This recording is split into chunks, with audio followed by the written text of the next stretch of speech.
Hi, everybody. Welcome to Katie in the Morning and welcome to the last day of August.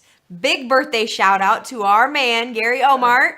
Today he is 45, forever 45. He's not really 45, but he is the mind behind the mirrors, our IT guy, and really the brain worker when it comes to everything that you see NACA-wise, or CNA TV, all the graphics that you see, all the settings that you see, all the cool little promos and videos that you see are all mind babies of Gary. So happy birthday, Gary.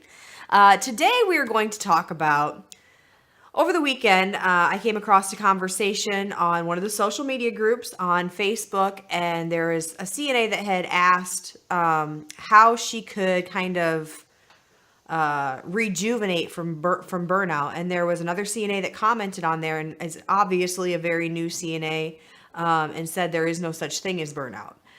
It's either you like your job or you don't like your job. Well, honey, you are absolutely 100% incorrect. There is such a thing as burnout. Yes, it is real. Yes, it is a thing. And today we're going to break it down into the two main categories. And then tomorrow we'll go a little more in depth about how you can prevent and kind of rekindle that love and that compassion for our profession. So burnout. There are two different types of burnout. There's short-term burnout and there is long-term burnout. We're going to go into each of those categories and kind of explain what really the meaning behind the words is and how they're categorized into those two separate things. So the first category that we have is short-term burnout. This happens within the first 90 days of employment. It is the number one reason for turnover in the probationary period. Short-term burnout basically happens for several different reasons. The first main reason is an information overload. You know, that first day that you're there in orientation, there is so much that people are telling you, whether it is policies and procedures, where to find things in the facility, the residents' names is a huge one, their dietary orders, their routine, your coworkers' names, who holds what positions in the manager department. There is so much to remember in that first day. And CNAs, we're horrible about judging other people. You know, we'll take polls on who's going to last 2 weeks, who's going to last 3 months, who's not going to make it through their 90 days, and who we think is going to come on as a full-time, long-term employee. But the number one thing that we can do, and I'm going to get into this a little bit more detail tomorrow, but is to help support those people. You know, help them retain the information that they're taking in on those, especially the first week that they're there. Really giving them that helping hand and letting them feel welcome and comfortable in our surrounding area, and helping them build that trusting relationship with not only with the residents but with other coworkers. The number one reason for turnover in the probationary period is short-term turnover or short-term burnout. As CNAs, we kind of feel that need to prove ourselves in the first 90 days to our other coworkers, whether it's picking up too many shifts, coming in early, staying late. I've heard this phrase so many times where I can run circles around that CNA, or, you know, vice versa. She runs circles around me. It's not a competition. We're here to help these residents and help each other help these residents as well. We're going to take a short break, and when we come back, we're going to jump right into long-term burnout. I promise you, in a NACA facility, residents get better care because they're being cared for by a higher educated, and I'm not talking college, I'm talking a person that has industry education. This makes them the best at the bedside, and we've proven it time and time again. NACA takes care of our CNAs, the most important force within any long-term care community. What a pleasure it has been and will continue to be to have the partnership that we have in Arizona, and I would really encourage other states to do the same. Any facility out there that may be watching this that would like to go through the NACA process of transformation, you get a hold of NACA and we'll be there to serve with excellence every day, all day, anytime you need us. For more information, visit us online at nacacna.org or call 417-623-6049.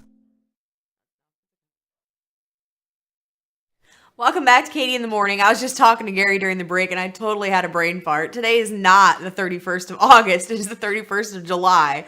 I guess I'm just so excited for CNA Fest that I just want to jump a month ahead and get ahead of schedule.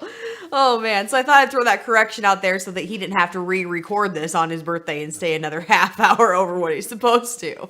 So we're talking about burnout today. We've already covered short-term burnout and kind of what causes it and ways a little bit on how to prevent it. We're going to go into more detail about that tomorrow. But let's talk about long-term burnout for just a second. Long-term burnout happens after an individual has passed the first 90 days of employment or the probationary period. This is when they have come onto the floor, they've transitioned into an individual member of the team and kind of start to go out on their own. Long-term burnout can happen for several different reasons. It could be something medical. After we've started working and getting those, 45, 50 hours a week in, our bodies start to shut down. We stop taking care of ourselves the way that we did before we started working that overtime. And it's excruciating. It's excruciating, not just physically, but mentally too. The amount of information that you have to retain over the years, the continuing education, the mistakes that you've made in the past that you've corrected in your own mind and your own routine. There's literally hundreds and hundreds and hundreds of names that you will remember year after year after year, even after these residents have passed away and after these coworkers have left for different parts of their career. If those names are going to stick with you, I can guarantee it. There's going to be someday, 5 years from now, when something is going to trigger a memory and you're going to say, hey, I remember, Mae Brown or whoever you're talking about. She used to sit in her recliner and read her book every night before she went to bed. Or you'll be talking to a past coworker and they'll say, hey, do you remember that person that, had like the left side stroke injuries and, was a sailor and his son was a captain of a ship overseas? And then you start talking, you start to remember those names and those experiences that you had and the lessons that you've learned. But my point to that is, it is not just physical retention and I don't want to say tolerance, but it is really a tolerance of walking almost 7 miles a day, bending, lifting, pulling, constantly throughout the day. But it's also a mental thing too. Your brain is constantly working, thinking about things that you've done already during your day, things that you're going to do later in the day. If you're a bath aide, what baths you're going to do, what order you're going to do them in. It's a crazy profession, and some people say that we're crazy to love it, but that's just what we do. So in a nutshell, long-term burnout happens when we have our hands in too many pots. We're trying to do too many different things at once, whether it is taking care of the family at home. A lot of CNAs have second jobs because we're not the best paid people in our industry in the nursing field. So whether it's having multiple jobs, taking care of the family at home, there's several CNAs that do like foster care and take care of other people's kids, volunteer work, community engagement, church engagement. We have a tendency to spread ourselves a little thin. So when it gets to that point, you're starting to feel overwhelmed, kind of take a step back, look at your priorities. What are the things that matter to you the most? Whether your career is in the top 5 of those or not, that is completely up to you. But at the end, what we want in our industry and for our coworkers and our CNA family is for you to be happy and healthy, because you cannot take care of your residents unless you're taking care of yourself first.